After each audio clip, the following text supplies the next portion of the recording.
We're here at St. John Baptist Church, founded in 1869 in Missouri City on Oilfield Road, and we have with us the pastor here. Let me get your full name, sir. My name is David L. Fisher Sr. I'm the pastor of St. John Baptist Church. I've been here since 1988. I came here in January 1988. I became the pastor in September 1988, and I've been here ever since. Now, if we look at the front of your facility, the front of your church here, steeple and all, everything looks fine. What's the problem with the church? Well, the church is sitting on 2 acres, and we have a deed of occupation, and with stipulation that as long as we have church here, we have it. It's granted to us. But it's also a deed that for the fee of the sum of $1 was granted to us. But we don't have any further documentary. We are told that this church was established in 1869 when this was a plantation. It was my understanding it was a DeWalt plantation and a Belvedere plantation. Then it became the town of DeWalt. And after 1988, I don't remember the exact date, it became part of Missouri City. It was annexed by Missouri City. And of course, our mailing address was in a little church that sat there for years and years, a store, I mean. And the post office was there, and that's how the town had its name and its postal zone. And when that was moved, then we had to take the postage to a member's home, and then we had to go back to Richmond, to the county seat, for any business done until Missouri City annexed it. And But now you're faced with some immediate problems. yes, it was set afire. And we 2006? in 2006, July of 2006. And we have since then obtained a 501(c)(3). We have strengthened our credentials in this church in every legal way that we know how, that we should. You have that charity status as a result of not being able to come up with the money yourself Yes. to rebuild. Yes, we're only a few in numbers, but we are, I guess you would call the faithful few who has never left. Hmm.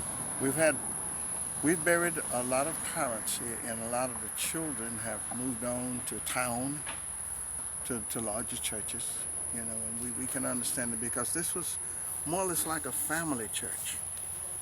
And then so family members were here, and as the older members would leave out, a lot of the young ones would move on. So we just continue to hold on because we believe we have a right to do it. God's got a purpose for us. Now, you have had church here consistently since the fire in 2006. You cannot stop Yes. having church here, No, we cannot. even though there is No a lot of facilities. damage. Yeah, a lot of Come damage. show me that, Okay. if you don't mind. We're going to the back of St. John Baptist Church, which you won't likely see from the road. Yes, the building that burned completely to the ground was our cafeteria with our restrooms and those facilities. This was the old church. As far as I know, I don't know how far this building dates back, but I tell you what, the news media has already filmed it, but we do have in our ceiling, in our attic, we have 2x4s. That means perhaps, I don't know what time of year, that 2x4s began to be milled down to 1.5 by 3.5 inches. But we have some that are 2.25 inches by 4.5 inches. And that was called the original 2x4. We have them in the building. Now, show us the damage here. Okay, the damage here is that there was another building about 26 feet back to those bushes, which is the septic tank. The septic tank is in those bushes. And our building was back to right to the edge of the septic tank because our commodes and everything was in that building. And that's the building that burned down. So you've Here, lost half of your building to fire. yes, yes. And it smoked up that part of the building, but it burned this part completely. And But you've still had to have church here every Sunday yes, sir. in order to retain the rights to the Right. property. As far as we knew, and we just did not want to make any mistakes, so we stayed. Even in this condition with no running water, Yeah. no electric, No, no facilities for the congregation to use the restroom. no. We just believe we have to stay. We try not to make it long like we used to have church. We try not to have too many gatherings, with other churches that will cause them to have to stay long because we don't have facilities. And just so we can explain and make it clear, you must be here the moment you don't have service here. It's your understanding that the Yes. land will revert back to the original owner. Yes. It states that in the deed of occupation, they can call it, I'm saying this, it can be called abandonment. And I don't know what's in someone else's mind when they say abandonment. So for that reason, we try not to miss having service at all, no matter what the weather conditions are. We try not to miss having service. So you've had services at this church in the extremes: extremely hot, extremely cold, extremely wet. Yes, sir.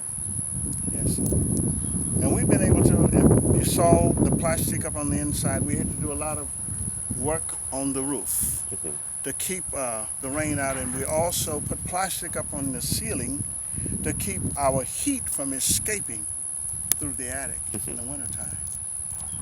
And But now you're asking for the public's help yes, with this, and you have set up bank accounts where? at Missouri, not Missouri City, Wells Fargo National Bank, any Wells Fargo National Bank. And what should they ask for? St. John Missionary Baptist Church Burn Fund. Burn Fund. But it's St. John Missionary Baptist Church and it's Burn Fund of Missouri City because now we're considered in Missouri City. Thank you, sir. I appreciate your time and wish you all the best. Okay. Thank you very much.